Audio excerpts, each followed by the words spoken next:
গালিটা যে দিচ্ছে ও হলো শয়তানওয়ালা।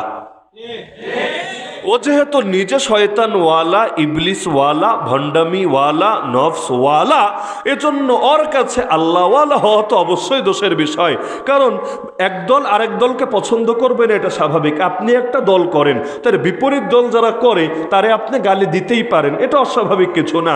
তো সে করে শয়তানের দলের কাজ, সে হলো শয়তানি। যারা বেদাত করে তারা মূলত কি করে জানেন? তারা মূলত রাসূলের রিসালাতে শিরিক করে। একদল যেমন রবের সঙ্গে শিরিক করে, তাওহীদে শিরিক করে, আর আরেক দল হলো নবীর রিসালাতে শিরিক করে। কিভাবে?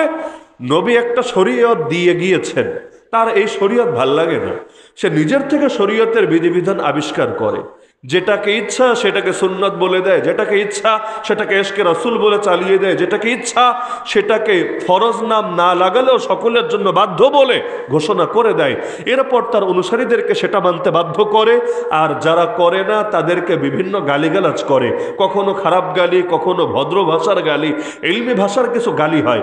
যেমন ওই যে হুজুর আগে বলছিলেন না, ওয়াহাবি, ইলমি ভাষার গালি, মানে এগুলো বাপমা তুলে গালি না, তবে এইটাও গালি। কারণ আল্লাহর রাসূল সাল্লাল্লাহু আলাইহি ওয়াসাল্লাম, যার মাধ্যমে আমরা হক চিনেছি, যার মাধ্যমে আমরা কোরআন পেয়েছি, যার মাধ্যমে আমরা আজকে আল্লাহ তাআলার বান্দা হিসেবে নিজেদেরকে পরিচয় দিয়ে আল্লাহ তাআলার ইবাদত এবং বন্দেগী করার এই সৌভাগ্য লাভ করতে পারছি। আরে যার নামে কালেমা না পড়লে কোনো মানুষ মুসলমানই হতে পারে না। লা ইলাহা ইল্লাল্লাহ কখনোই পরিপূর্ণ হবে না মুহাম্মাদুর রাসূলুল্লাহ সাল্লাল্লাহু আলাইহি ওয়াসাল্লাম এই অংশ ছাড়া। তো সেই রাসূলুল্লাহ সাল্লাল্লাহু আলাইহি ওয়াসাল্লামের ব্যাপারে হাদিসের মধ্যে তো স্পষ্টভাবে আছে যে কিয়ামতের দিন, যে হাদিসটা হাদিসের ভান্ডারে প্রসিদ্ধ হাদিসুল হাউজ নামে, কিয়ামতের দিন আল্লাহ রাসূল সাল্লাল্লাহু আলাইহি ওয়াসাল্লাম হাউজে কাউসারের সামনে দাঁড়িয়ে অপেক্ষা করবেন। আনা আলা হাউজি আনতাজিরু মান ইয়ারিদু আলাইয়া। রাসূল নিজেই বলেছেন, আমি আমার হাউজের সামনে দাঁড়িয়ে অপেক্ষায় করব যে আমার উম্মতের কারা কারা আমার কাছে আসবে, আর আসা মাত্রই আমি তাদের মুখে পানি পান করিয়ে দেব। এমন এক পানি, মান শারিবা লাম ইয়াজমা বাদাহু আবাদা, একবার যে পান করবে জিন্দেগিতে আর দ্বিতীয়বার কখনো পিপাসা লাগবে না। তো জিন্দেগিতে আর পিপাসা না লাগার মানেই হলো সেই পানি যাদের ভেতরে যাবে তারা জান্নাতি হবে। কারণ জাহান্নামীদের ক্ষেত্রে তো আর এই গুণ প্রযোজ্য না যে তাদের পিপাসা লাগবে না, বরং ভয়াবহ রকমের ক্ষুধা, ভয়াবহ রকমের পিপাসা তাদের লাগবে। যখন ক্ষুধা লাগবে ধরে জাক্কুম খাইয়ে দেওয়া হবে, আর যখন তাদের পানির পিপাসা লাগবে গরম পানি, রক্তপুঁজ এগুলো তাদেরকে খাওয়ানো হবে, তাদেরকে সব ধরনের আযাবিত দেওয়া হবে। তার মানে হাউজে কাউসারের পানি যারা পান করবে রব্বুল আলামিন তাদের সবাইকে জান্নাত নসিব করবে। তো আল্লাহর রাসূল সাল্লাল্লাহু আলাইহি ওয়াসাল্লাম তখন তার উম্মতকে চিনে চিনে তাদের মুখে পানি তুলে দেবেন, এবং পানি পান করানোর জন্য সেখানে আকাশে যতগুলো তারা আছে এর চাইতে আরো অনেক বেশি পরিমাণ পেয়ালা থাকবে, যে পেয়ালা দিয়ে আল্লাহ রাসূল সাল্লাল্লাহু আলাইহি ওয়াসাল্লাম পানি উঠাবেন। আর সেই পানিও তো দুনিয়ার কোনো পানি না, না বুড়িগঙ্গার, না তিতাসের, না কোনো খালের, না কোনো নদীর, না কোনো সাগরের, বরঞ্চ যেই পানিও আসবে জান্নাত থেকে। জান্নাতের একটা নহর আছে, যেই নহরের নাম নাহরে কাউসার। নাহরে কাউসার, সেই নহরে কাউসারের সঙ্গে দুইটা পাইপলাইনের সঙ্গে সম্পর্ক থাকবে হাউজে কাউসারের। মানে জান্নাতের নহরে কাউসারের পানি সেই দুই পাইপলাইন হয়ে এসে পড়বে এই হাউজের মধ্যে, এবং এই হাউজের পানি জান্নাতি পানি হওয়ার কারণে এর বৈশিষ্ট্য এটা হবে একবার যে পান করবে তার ভেতরে আর পিপাসা লাগবে না। তো আল্লাহর রাসূল সাল্লাল্লাহু আলাইহি ওয়াসাল্লাম তার উম্মতকে তখন চিনবেন কিভাবে? এর জবাব তিনি নিজেই দিয়েছেন হাদিসের মধ্যে, যে আমার উম্মত যখন আমার সামনে আসবে, আরে তাদের তখন শরীরের অঙ্গ প্রত্যঙ্গ থেকে নূর বিচ্ছুরিত হতে থাকবে। গুররাম মুহাজ্জালিন মিন আসারিল উযু, তারা যে উযু করবে, উযুর মধ্যে যে অঙ্গগুলো আমরা ধৌত করি আর মাসেহ করি, এগুলোর মধ্যে রব্বুল আলামিন বিশেষ নূর দান করবেন। তো সেখান থেকে আলো বিচ্ছুরিত হবে, শুভ্রতা চমকাতে থাকবে। আল্লাহ রাসূল সাল্লাল্লাহু আলাইহি ওয়াসাল্লাম এটা দেখে চিনবেন। এমনকি তিনি উদাহরণ দিয়ে বুঝিয়েছেন যে তোমাদের কারো যদি শ্বেত শুভ্র উট থাকে, আর সেই উটটা যদি এমন উটের মধ্যে মিশে যায়, খাইলিন দুহমিন বুহমিন, যেই উটগুলোর গা কালো এবং যেই উটগুলো বোবা বধির, এর মধ্যে যদি তোমাদের এরকম শ্বেতশুভ্র ধরনের উট ঢুকে পড়ে, তোমরা কি চিনতে পারবা না? সাহাবীরা বলেন, অবশ্যই চিনতে পারবো। সব কালো উটের মধ্যে ধলা উট, সাদা উট, ধবধবে শুভ্র উট, এটা চিনতে কার কষ্ট হবে? আমরা সহজেই চিনতে পারবো। আল্লাহ রসুল সাল্লাল্লাহু আলাইহি ওয়াসাল্লাম বললেন, আমিও আমার উম্মতকে তাদের আলামত আর নিদর্শন দেখেই চিনতে পারবো। তখন একদল আল্লাহ রসুলের কাছে যেতে থাকবে, যাদেরকে আমিও দেখে চিনব, তারাও আমাকে দেখে চিনবে। বড় আশা নিয়ে এগিয়ে আসতে থাকবে যে আল্লাহ রসুল তাদের মুখেও পানি তুলে দেবে। এমন সময় উখতুলিজু দুনি, হঠাৎ করে তাদেরকে বাধা দেওয়া হবে, রসুলের কাছ থেকে সরিয়ে নেওয়া হবে, তাদেরকে বলা হবে, খবরদার, তোমরা যেতে পারবা না রসুলের কাছে। আল্লাহ রসুলকেও বলা হবে, হে রসুল, আপনি এদের মুখে পানি তুলে দিতে পারবেন না, এদেরকে আপনি পানি পান করাবেন না। ইন্নাকা লা তাদরি মা আহদাসু বাদাক মাশাউ আলাল কাহকারা, আপনি জানেন না, আপনি দুনিয়া থেকে যাওয়ার পরে ইসলামের মধ্যে নতুন কত ভণ্ডামি, নতুন কত বিকৃত আদর্শ ঢুকিয়েছে ইসলামের নামে। এরা আপনার দেওয়া আদর্শ ছেড়ে, সুন্নতের পথ ছেড়ে ফিরে গিয়েছে উল্টো পথে, অন্ধকারের পথে, জাহেলিয়াতের পথে, শিরিক বেদাতের পথে। সুতরাং আপনি তাদের মুখে পানি পান করাবেন না, এটা নিষিদ্ধ করে দেওয়া হয়েছে আপনার জন্যে। আল্লাহ রসুল তখন বলবেন, সোহকান সোহকান লিমান গাইয়ারা বাদি, আমার পরে যারা ইসলামকে পরিবর্তন করেছে তাদের জন্য লাঞ্ছনা, তারা দূরে সরে যাক, ওদেরকে ধিক্কার, হাজার ধিক্কার। তো কি শিখলাম এই হাদিস থেকে? যে আল্লাহর রসুল সাল্লাল্লাহু আলাইহি ওয়াসাল্লামকে শুধুমাত্র চিনলেই, আল্লাহর রসুল সাল্লাল্লাহু আলাইহি ওয়াসাল্লামের নবুয়ত এবং রিসালাত সম্পর্কে শুধুমাত্র জানলেই কিয়ামতের দিন হাউজে কাউসারের পারে নসিব হবে, বিষয়টা এমন না। বরঞ্চ আল্লাহর রসুল যে আদর্শ দিয়ে গিয়েছেন সেই আদর্শই মানা লাগবে। ওই আদর্শ বাদ দিয়ে ভিন্ন কোনো আদর্শের পেছনে পড়লে তার মুখে রসুল পানি তুলে দেবেন না। রব্বুল আলামিন নিজে নিষেধ করে দেবেন আল্লাহর রসুলকে। আর রব যদি নিষেধ করে দেন, রবের নিষেধাজ্ঞার বাইরে গিয়ে আল্লাহর রসুল কখনোই কারো মুখে পানি তুলে দেবেন না। তাহলে আল্লাহ রসুলের শাফাত পেতে চাইলে, আল্লাহ রসুলের হাতে হাউজে কাউসারের পানি পান করতে চাইলে রাস্তা একটাই, তার আদর্শেরই অনুসরণ করা লাগবে। এমনকি রব্বুল আলামিনের সন্তুষ্টি হাসিল করতে চাইলেও একটা পথই খোলা, সেই পথ মুহাম্মদুর রাসূলুল্লাহ। কোরআন বলছে, মান ইউতি'র রাসূল ফাকাদ আতা আল্লাহ, যে রাসূলের আদর্শ বাস্তবায়ন করবে, রাসূলের অনুসরণ করবে, সেই আল্লাহর আনুগত্য বাস্তবায়ন করতে সক্ষম হয়েছে।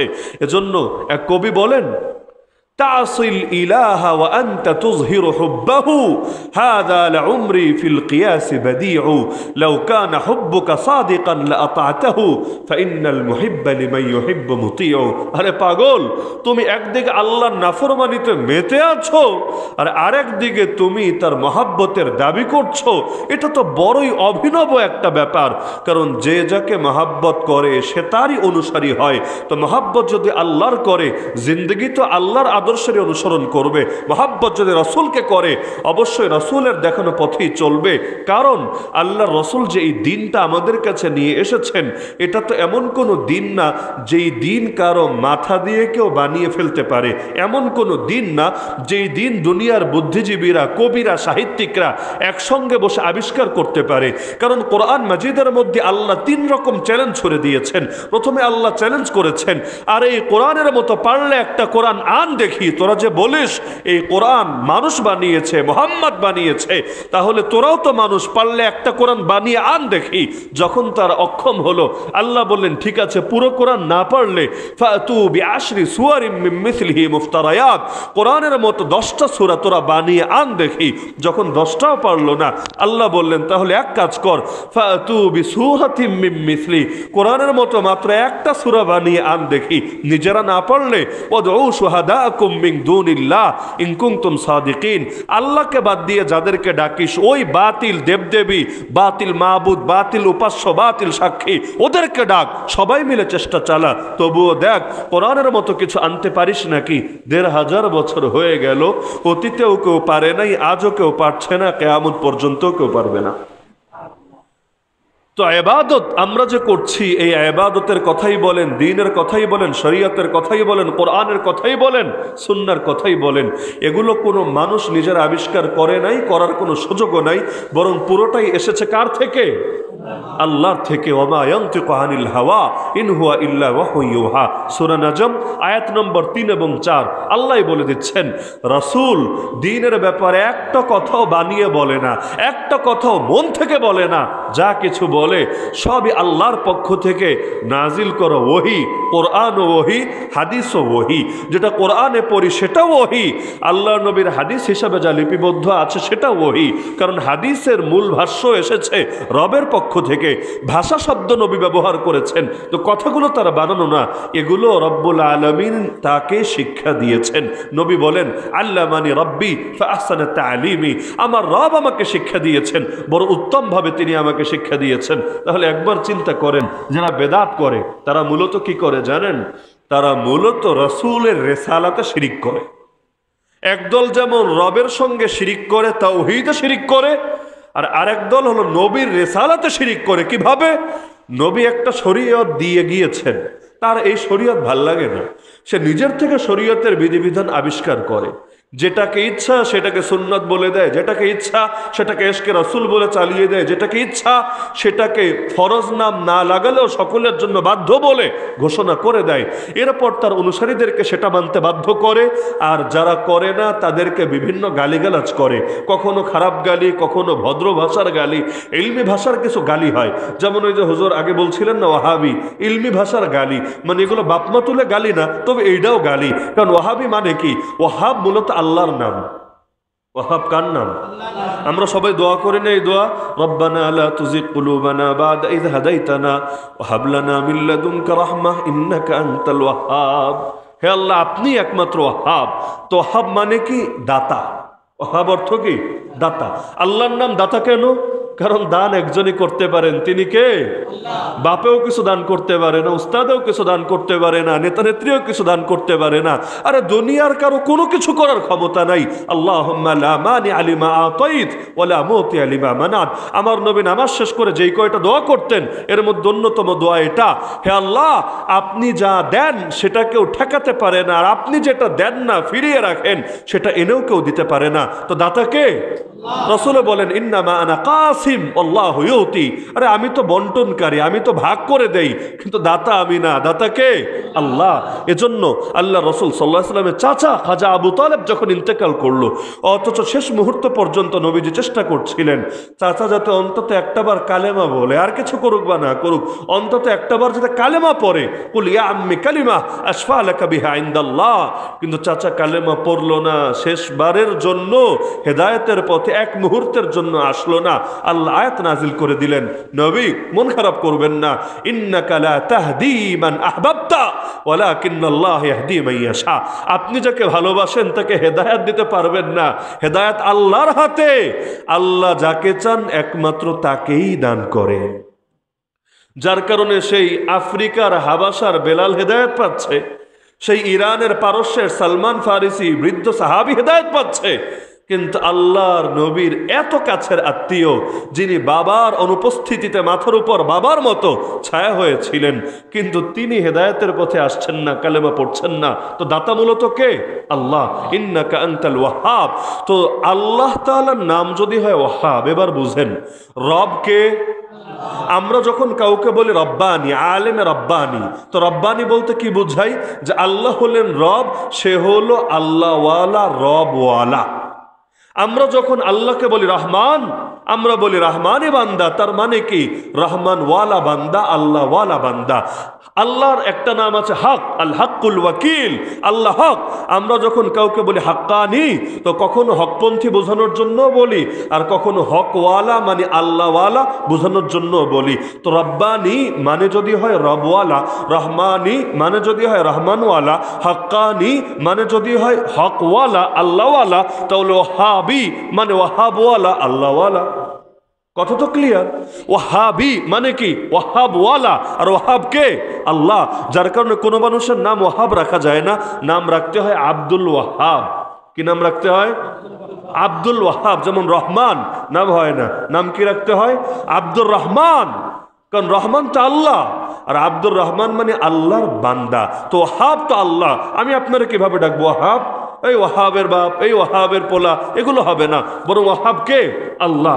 আব্দুল ওয়াহাব ওয়াহাবের বান্দা, তাহলে ওয়াহাবি মানে হইল ওয়াহাবওয়ালা, আল্লাহওয়ালা। এবার আমাকে বলেন আল্লাহওয়ালা আবার গালি হয় কিভাবে? আল্লাহওয়ালা জীবনে গালি হতে পারে? দুই ব্যাখ্যার যে কোনো এক ব্যাখ্যা আপনাকে মানতে হবে। হয়তো মানতে হবে গালিটা যে দিচ্ছে ও হলো শয়তানওয়ালা। ও যেহেতু নিজে শয়তানওয়ালা, ইবলিসওয়ালা, ভণ্ডামিওয়ালা, নফসওয়ালা, এজন্য ওর কাছে আল্লাহওয়ালা হওয়া তো অবশ্যই দোষের বিষয়।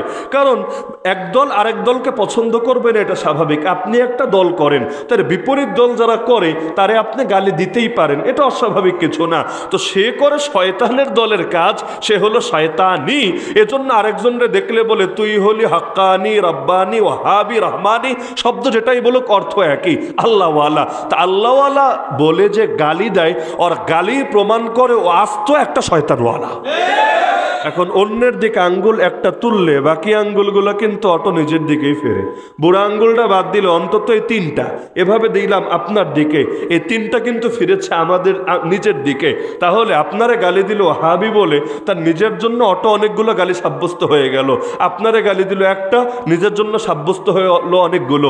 এক নম্বরে সে শয়তানের অনুসারী, দুই নম্বরে সে নফসের অনুসারী, তিন নম্বরে সে বেদাতের মধ্যে ডুবে আছে, বেদাত এবং শিরিকপন্থী, চার নম্বরে সে আল্লাহ এবং তার নবীর দুশ্মন।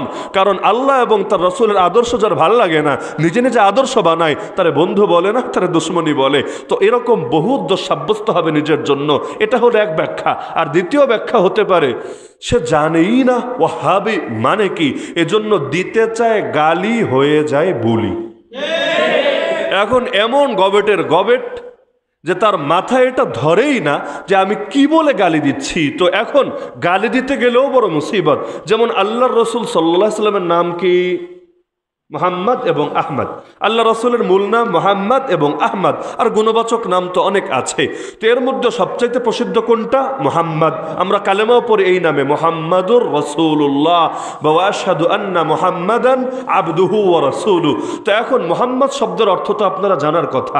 মোহাম্মদ মানে হলো মান ইজতামাআত ফীহিল খিসালুল মাহমুদাতু কুল্লুহা, প্রশংসনীয় সব গুণাবলী যার ভেতরে এসে একত্রিত হয়, আরবিতে তারে মোহাম্মদ বলে। একটা দুইটা গুণ না, প্রশংসনীয় যত গুণ হতে পারে সব গুণ যার একার ভেতরে থাকে, আরবিতে তাকে মুহাম্মদ বলে। সাধারণ প্রশংসিত না, অসাধারণ প্রশংসিত। হাসান বিন সাবিত রাদিয়াল্লাহু তাআলা আনহুর কবিতা আছে, ওয়াসাম্মাল ইলাহু ইসমান নবী ওয়াদাম্মাল ইলাহু ইসমান নবী ইলা ইসমিহি ইযা ক্বালা ফিল খামসিল মুআযযিন আশহাদু ওয়া শাক্কা লাহু মিন ইসমিহি লিয়ুজিল্লাহু ফাযুল আরশি মাহমুদুন হাদা মুহাম্মাদু। তিনি বলেন আল্লাহ নিজের নাম থেকে নবীর নামকরণ করেছেন, কারণ আল্লাহ আরশওয়ালা রব, তিনি হলেন মাহমুদ, প্রশংসিত। আর যারে বানিয়েছেন নবী তার নামও রেখেছেন মুহাম্মদ, প্রশংসিত। তা আল্লাহ প্রশংসিত, রাসূলও প্রশংসিত, যেন তেন প্রশংসিত না। মুহাম্মদ মানি অধিক পরিমাণ প্রশংসিত, আসমানও প্রশংসিত, জমিনও প্রশংসিত, সকল জগতে প্রশংসিত, মালায়ে আলাও প্রশংসিত, রব্বে কারিমের কাছেও প্রশংসিত। সকল প্রশংসার গুণের আধার তিনি মুহাম্মদুর রাসূলুল্লাহ সাল্লাল্লাহু আলাইহি ওয়াসাল্লাম। শব্দটা যদিও আরবি শব্দ, এটা ফার্সি শব্দ না, হিন্দি শব্দ না, বাংলা শব্দ না, শব্দটা আরবি শব্দ। কিন্তু আল্লাহর কি কুদরত, আল্লাহর কি কুদরত! ইতিপূর্বে কত লক্ষ কোটি মানুষ আসলো, এসে আরবিতে কথাবার্তাও বলল, সন্তানের নামও রাখলো। জীবনে কারো মাথার কোনো কোনাকাঞ্চিত এই চিন্তা আসলো না যে মুহাম্মদ একটা নাম হতে পারে। তার মানে রব্বুল আলামিন তার জন্য নামটা কেমন স্পেশাল ভাবে রেখে দিয়েছেন। চিন্তা করেন, এত মানুষ আসলো, এত কথা বলল, শব্দটা তাদের কাছে অপরিচিত তা না। হামিদাই আহমদু প্রশংসা করে, এগুলো তারা জানে, এই শব্দগুলো দিয়ে তারা কথাও বলে। কিন্তু মোহাম্মদ যে একটা নাম, আর এর চাইতে সুন্দর যে নাম হতে পারে না, এই জিনিসটা তাদের মাথায় আসেই নাই, কারো কল্পনায়ও আসে নাই। যার কারণে রাসূলের নাম যখন রাখা হলো মোহাম্মদ, সবে অবাক হয়ে গেল, এত সুন্দর নাম কিভাবে আসলো। আরে রব্বুল আলামিন যখন ঢেলে দেন মাথায়, তখনই না আসে। রব যদি পর্দা ফেলে দেন কিভাবে আসবে? মানুষের জ্ঞান তো সীমাবদ্ধ, মানুষের জ্ঞান তো রব্বুল আলামিনের জ্ঞান থেকে সামান্য কিছু উৎসারিত। তো রব যদি চান, যতটুকু চান ততটুকু পায়, যা চান না তা পায় না। ফেরেশতারাও বলতে বাধ্য হয়েছে, সুবহানাকা লা ইলমা লানা ইল্লা মা আল্লামতানা। হে আল্লাহ, আপনি পবিত্র, আপনি যে ইলম শিক্ষা দিয়েছেন এর বাইরে আমাদের কোনো ইলমই নাই। তো রব্বুল আলামিন সে অনন্তকাল থেকেই মুহাম্মদ শব্দটা তার মাহবুবের জন্য সিলেক্ট করে রেখেছেন। শুধু মুহাম্মদ শব্দ না, রাসূলুল্লাহ এই শব্দটাও। কালেমা, কত নবী আসলো, কত নবীর নামে কত কালেমা আপনারা শুনেন নাই? লা ইলাহা ইল্লাল্লাহ আদম সফিউল্লাহ, লা ইলাহা ইল্লাল্লাহ নূহ নজিউল্লাহ, লা ইলাহা ইল্লাল্লাহ ইব্রাহিম খলিলুল্লাহ, লা ইলাহা ইল্লাল্লাহ ইসমাইল দবিহুল্লাহ, লা ইলাহা ইল্লাল্লাহ মুসা কালিমুল্লাহ, লা ইলাহা ইল্লাল্লাহ ইউসুফ সিদ্দিকুল্লাহ, লা ইলাহা ইল্লাল্লাহ ঈসা রুহুল্লাহ, লা ইলাহা ইল্লাল্লাহ ইদ্রিস নবিউল্লাহ। কোন জায়গায় রাসূলুল্লাহ শব্দ দেখা যায়? একজনের কালেমা পড়লে আমাকে শোনান যে নবীর কালেমার মধ্যে এই শব্দটা আছে রাসূলুল্লাহ দেখা যায়? আরে যাবে কিভাবে? রুহের জগতেই তো রব্বুল আলামিন সব নবীদের থেকে সাক্ষ্য নিয়েছে। কি সাক্ষ্য? নাম বলে না, রাসূল শব্দ বলে। কি সাক্ষ্য? নবীরা শোনো সবাই, ওয়াইদ আখাযাল্লাহু মিসাকান নবিয়্যিন, উম্মতের সাক্ষ্য না, নবীদের। রুহের জগতে আল্লাহ তিনটা সাক্ষ্য নিয়েছেন। একটা নিয়েছেন আমার আপনার সকলের থেকে, একটা নিয়েছেন ওলামায়ে কেরামের থেকে, আর আরেকটা নিয়েছেন নবী এবং রাসূলদের থেকে। তো নবী এবং রাসূলদের থেকে কি সাক্ষ্য নিয়েছেন? এটাই, লামা আতাইতুকুম মিন কিতাবি ওয়া হিকমা, শোনো তোমাদেরকে কিতাব দিব, হিকমত দিব, কিন্তু সুম্মা জাআকুম রাসূল, এরপর তোমাদের কাছে আসবেন একজন রাসূল। সুম্মা মানি তোমাদের পরে, আগে তোমাদের নবুয়ত দেব, তোমাদেরকে হিকমত দেব, তোমাদেরকে ইলম দেব, তোমাদেরকে প্রজ্ঞা দেব। সুম্মা, সুম্মা মানি হলো এর অনেক পরে। ঈসা আলাইহিস সালাম আসলেন কবে? আমার রাসূল আসলেন কবে? লম্বা গ্যাপ। এরপরে গিয়ে জাআকুম রাসূল, তোমাদের কাছে একজন রাসূল আসবেন। কি নাম বলছে না, খালি বলছেন একজন রাসূল আসবেন। মুসাদ্দিকুল লিমা মাআকুম, যে রাসূল তোমাদের আদর্শকে সত্যায়ন করবেন। তোমাদের কাজ কি জানো? লা তুমিনুন্না বিহি ওয়া লা তানসুরুন্না, তার উপরে ঈমান আনতে হবে, তাকে সাহায্য করতে হবে। হে নবীরা, সবাই রাজি আছো নাকি? ক্বাল আকরারতুম ওয়া আখাযতুম আলা যালিকুম ইসরি, আমাকে অঙ্গীকার দিলা নাকি? সব নবী বলল আকরারনা, আল্লাহ মেনে নিলাম, আল্লাহ স্বীকারোক্তি দিয়ে দিলাম। আল্লাহ বলেন ঠিক আছে নবীরা, ফাশহাদু, সবাই সাক্ষী থাকো, ওয়া আনা মাআকুম মিনাশ শাহিদিন, আমি আল্লাহ তোমাদের সঙ্গে সাক্ষী আছি। তো এই রাসূল শব্দ দিয়ে সব নবীদের থেকে ওয়াদা নিয়েছেন নাকি নেন নাই? কোরআনে আল্লাহ বলে দিয়েছেন, সন্দেহ করার কোনো অবকাশই নাই। আল্লাহ নামে কিন্তু বলেন নাই সেই নবীর নাম কি, সেই রাসূলের নাম কি, নাম বলা লাগবে না, কারণ সেই রাসূলুল্লাহ শব্দটা আল্লাহ খাসই রেখেছেন তার জন্য।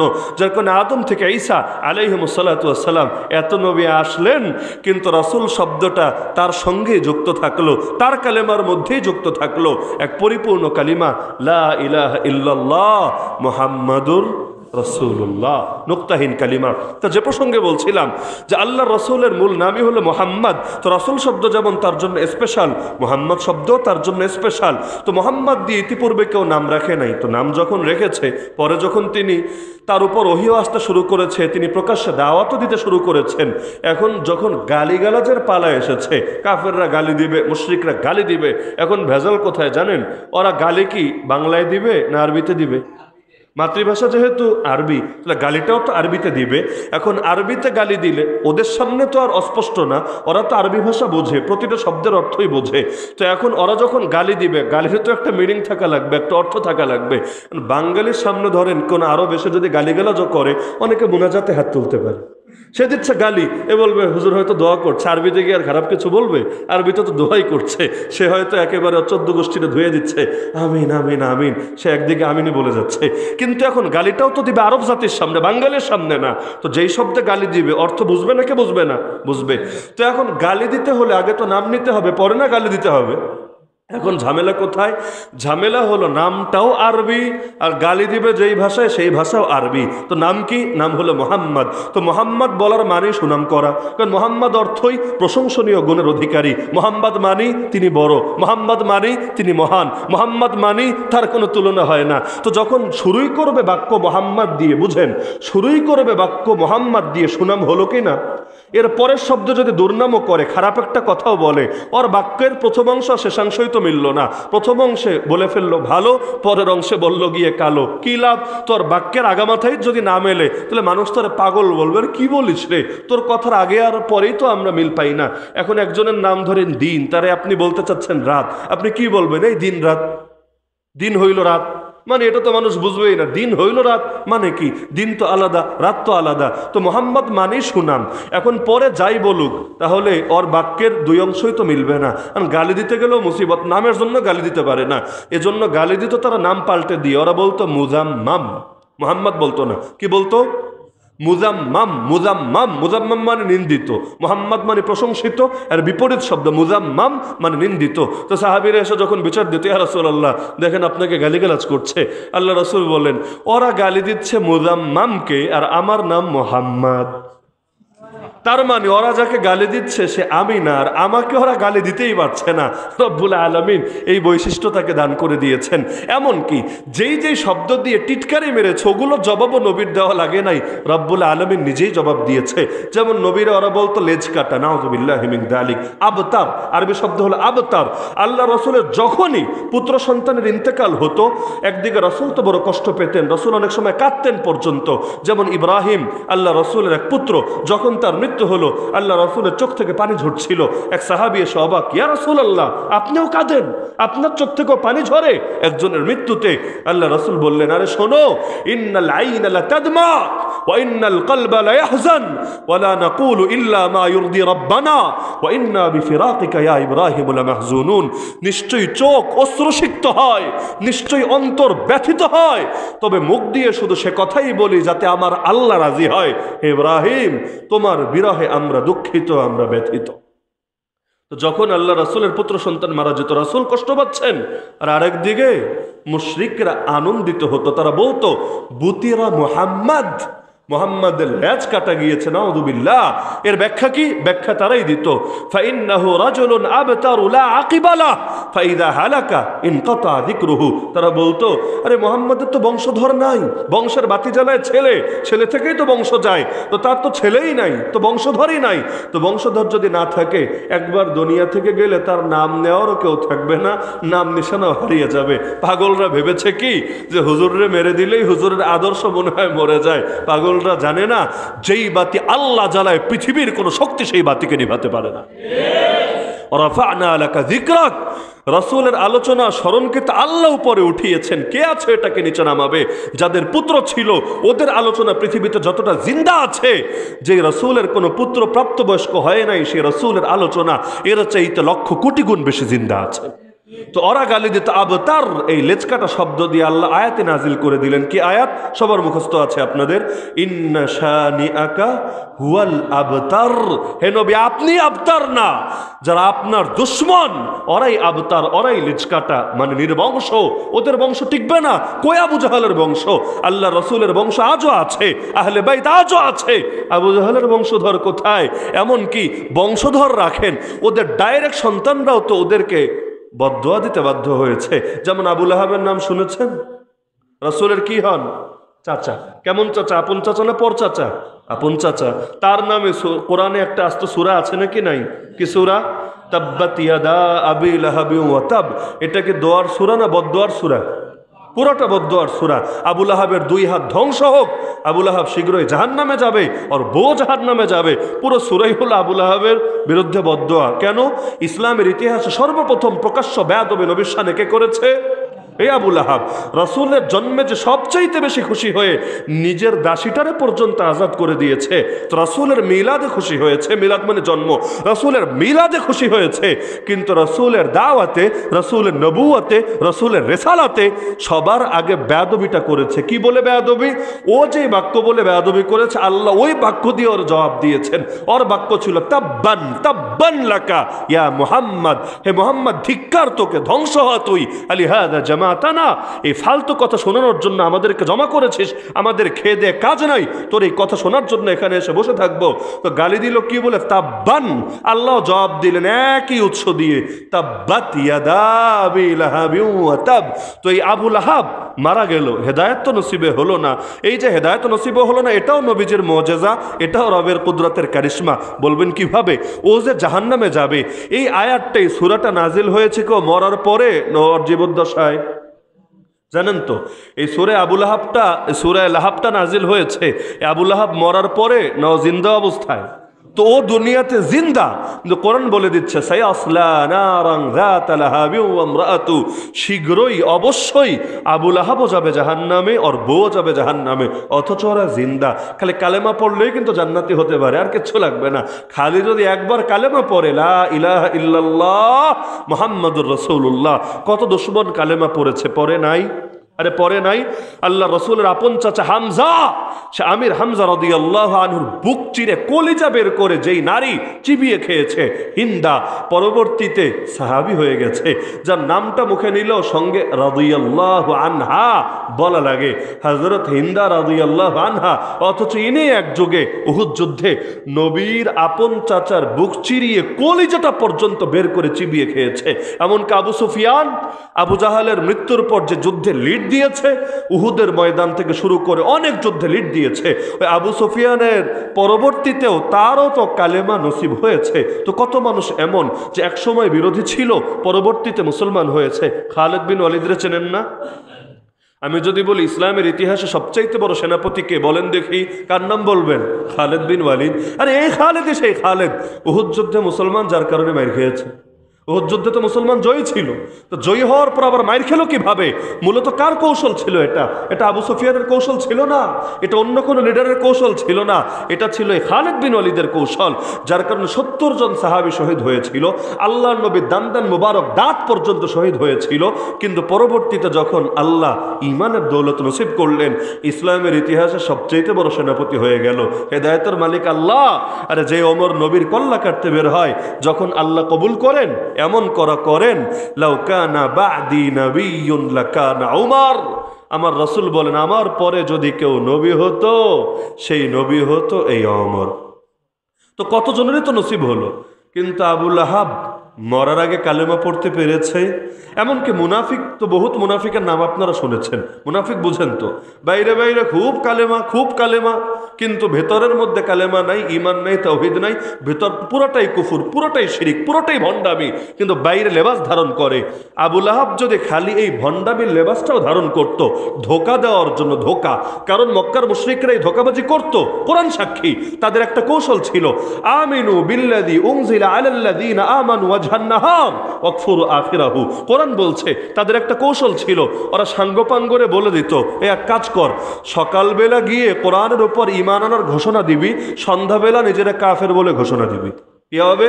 সকালে যদি নিজেকে মুসলমান বলে ঘোষণা দেয়, অন্য মুসলমানরা বুকে জড়িয়ে নেবে। আপনাদের এলাকায় যদি নতুন করে কেউ কালেমা পড়ে, আপনারা লাথি মেরে ফেলে দেবেন না বুকে জড়িয়ে নেবেন? এমনকি আপনি বেশি না পারলে 10-20 টাকা 100 টাকা যা পারেন এটা দিয়ে হলেও তার টুকটাক খেদমত করতে পারলে নিজেকে সৌভাগ্যবান মনে করবেন নাকি করবেন না? তো যখন কালেমা পড়ে মুসলমান হবে, স্বাভাবিক মুসলমানরা এমনি দুর্বল, মক্কায় একজন সাথী বাড়লো, সবাই বুকে জড়িয়ে নেবে, তার সঙ্গে মহব্বতের সম্পর্ক গড়বে। বিকালে যদি বলে আবার কাফের হয়ে গেল, বাকিরা অবশ্যই টেনশনে পড়বে, জিজ্ঞাসা করবে, কি রে আজকেই না মুসলমান হলি, আজকে আবার কাফের হলি কেন? এটাই তাদের মূল কৌশল। তারা বলবে, না রে, ভেবেছিলাম ইসলাম অনেক ভালো, কিন্তু ইসলামে এত দোষ, এত সমস্যা, আমরা তো বুঝতেই পারি নাই। এই যে বারবার পোল্টি মারবে, আজকে একজন, কালকে 2 জন, পরশু 10 জন, এতে অনেক মুসলমানের অন্তরে বিশ্বাসে চির ধরবে। ওদের ধারণা ছিল, যদিও ধরে নাই, কিন্তু ওদের ধারণা ছিল অনেক মুসলমান কনফিউজড হয়ে যাবে, সংশয়বাদী হয়ে যাবে, অজ্ঞবাদী হয়ে যাবে, হায় হায় এটা আবার কি ধর্ম, দেখি লোক বের হয়ে যাচ্ছে এই ধর্ম থেকে। ইসলামের একটা বৈশিষ্ট্য আছে, হেরাক্লিয়াস বুঝছেন, তৎকালীন যুগের রোম সম্রাট, ইউরোপের বাদশাহ, সেই আবু সুফিয়ান মুসলমান হওয়ার আগে তার সাথে দেখা হয়েছিল যখন আবু সুফিয়ান ব্যবসা করতে গিয়েছিল রোম দেশে, তাকে ডাকিয়ে নিয়ে অনেকগুলো প্রশ্ন করেছিল রাসূল সম্পর্কে যাচাই করার জন্য যে আল্লাহর রাসূল কি সেই রাসূল কিনা যার নাম ইনজিল শরীফের মধ্যে পড়েছে, যাচাই করার জন্য প্রশ্ন করেছিল। এর মধ্যে একটা প্রশ্ন ছিল এটা, আচ্ছা তোমাদের এই ধর্ম যারা কবুল করে এরা সুখতাতান লিদীনিহি, এই ধর্মের প্রতি রাগ করে বিরক্ত হয়ে বিতৃষ্ণ হয়ে ধর্ম ত্যাগ করে কিনা? আবু সুফিয়ান কাফের হয়েও বলতে বাধ্য হয়েছিল, না না, সুখে হোক দুঃখে হোক, খেয়ে হোক না খেয়ে হোক, এই ধর্মের প্রতি বিরক্ত বিতৃষ্ণ রাগান্বিত ক্রোধান্বিত হয়ে কেউ ধর্ম ত্যাগ করে না। এর জবাব দিয়েছিল হিরাক্লিয়াস, আরে নবীদের ধর্মটাই এমন, যখন তুখালিতু বাশাশাতুল কুলুব, যখন এর মজা কলিজার মধ্যে গিয়ে ঢোকে, অন্তরে ঢোকে, মানুষ আর এটা ছাড়ে না, ছাড়তে পারে না। তো কৌশল হিসাবে অনেকরা তারা ফেক মুসলমান সাজাতো, এই পলিসি তাদের ছিল, আজকের যুগে অনেক সময় করে। অনেকরে মুসলমান বা খাঁটি মুমিন বা খাঁটি তাওহীদ এবং সুন্নাহর ধারক বাহক সাজিয়ে হুজুরদের মধ্যে ঢুকিয়ে দেয়, থাকো কাজ করতে থাকো, কয়দিন পর আবার পোল্টি মারি, এগুলোকে দিয়ে দলিল বানায়, দেখেছো ওয়াহাবি থেকে সুন্নি হয়েছে, আস্তিক থেকে নাস্তিক হয়েছে, এদের আবার মার্কেট গরম। বিশ্বাস হয় না? মার্কেট গরম, আর কিচ্ছু লাগবে না, এটাই গুণ, ওয়াহাবি থেকে সুন্নি হয়েছে মানে কেমন জানি কাফের থেকে নমুসলিম হয়েছে, এবার তারে মাথায় তুলে নাচতে হবে। আর কি ডিমান্ডের কোনো শেষই নাই। আর এমন একটা দল রে ভাই, যে যত গালি দিতে পারে তার মাকাম তত বেশি। গালি কম দিতে পারলে মজাই লাগে না, লবণের মতো খাবারে লবণ না দিলে বাকি যাই দেন টেস্টই আসে না। গালিগালাজ লাগবে, আর কত নিকৃষ্ট গালিগালাজ। আরে এইরকম গালিগালাজ যদি অন্য কোনো লোক করে, মানুষ তার ইতর বলে, অভদ্র বলে। আর এরা মাহফিলের কোরআনের ওয়াজে ওঠে, এই হাজার হাজার মানুষের সামনে অবলীলায় গালিগালাজ করতে থাকে, যত গালি দেয় পাবলিক বলে সুবহানাল্লাহ সুবহানাল্লাহ, এই হুজুরটাই মালটা ঠিক আছে। এই যে হযরত একজনের নাম বললো, যারে নাকি বয়ান করতে দেওয়া হয় না, এখানে আটকে রাখেছিল, তো এই লোকটারও তো সারা জীবন আমি দেখেছি এমন কোনো বয়ান পাই নাই যেই বয়ান আল্লাহর বান্দা বড় বড় আল্লাহর ওলিদের বড় বড় আলেমদের নিয়ে নিকৃষ্ট গালিগালাজ যা উচ্চারণ করলেও আমার মুখ 7 বার ধোয়া লাগবে, এইরকম নিকৃষ্ট পর্যায়ের গালিগালাজ নিয়মিতই করতে থাকে। এগুলোই নাকি নবীর মহাব্বত, গালি না দিলে নাকি নবীর প্রেমই আসে না। আমার নবী জীবনে গালি দিয়েছেন? জীবনে একটা খারাপ কথা বলেছেন? এই প্রমাণ কেউ কোনোদিন দেখাতে পারবেন? আল্লাহ রাসূলের বৈশিষ্ট্য এটা, তিনি জীবনে কখনো গালি দেন নাই। তো যদি কোনো গালিবাজ দেখেন, গালিবাজ যে আল্লাহর নবীর নাম বেচে খায় কিন্তু গালিগালাজ করে, নিশ্চিত থাকেন সে আল্লাহর নবীর খাঁটি উম্মতি হতে পারে না, আশিক হবে দূরের কথা। আল্লাহ নবী আমাদেরকে গালিগালাজ শেখান নাই। সিবাবুল মুসলিমে ফুসুকুন, নবী স্পষ্ট বলেছেন মুসলমানকে গালি দেওয়া ফাসেকি, মানে কবিরা গুনাহ। যে গালি দিবে তারা ফাসেক বলা হবে, আলেম না, ফাসেক। ওয়া কিতালুহু কুফরুন, আর যে মুসলমানের সঙ্গে লড়াই বাঁধিয়ে দেয় আর সে একটা কাফেরের মতো কাজ করে, এটা মুসলমানের কাজের ক্যাটাগরিতেই পড়ে না। তো যে প্রসঙ্গে বলছিলাম, ওরা অনেকরে মুসলমান সাজাতো নাকি সাজাতো না? তো একটাবার চিন্তা করেন, আবু লাহাব যদি খালি মুনাফিকও হতো, মুনাফিক মানে ধোকা দেওয়ার জন্য, ধোকা দিয়ে বোকা বানানোর জন্য কালেমা পড়তো, এতে অনেক মুসলমানের অন্তরে বিশ্বাসে চির ধরার আশঙ্কা ছিল কিনা যে আল্লাহ বলে দিলেন জাহান্নামী, কিন্তু দেখতে পাচ্ছি ও হয়ে গেল জান্নাতি। কারণ কালেমা পড়া মানেই জান্নাতি হওয়া। কোনটা মানবো, বাস্তবতা মানবো না দলিল মানবো? কারণ যা দেখি তা অস্বীকার করা যাচ্ছে না, আবার যেটা কোরআনে আছে এটা অস্বীকার করা যাচ্ছে না। অনেকেই কিন্তু একটা প্যাচে পড়ে যেত। কিন্তু দেখেন রব্বুল আলামিন যদি পর্দা ফেলে রাখেন আকুলের উপর, এই কমন সাধারণ জিনিসটা যেটা আমাদের সাধারণ মাথায় আসে, আবু লাহাবের এত মোড়া মাথায় এটা আসলো না।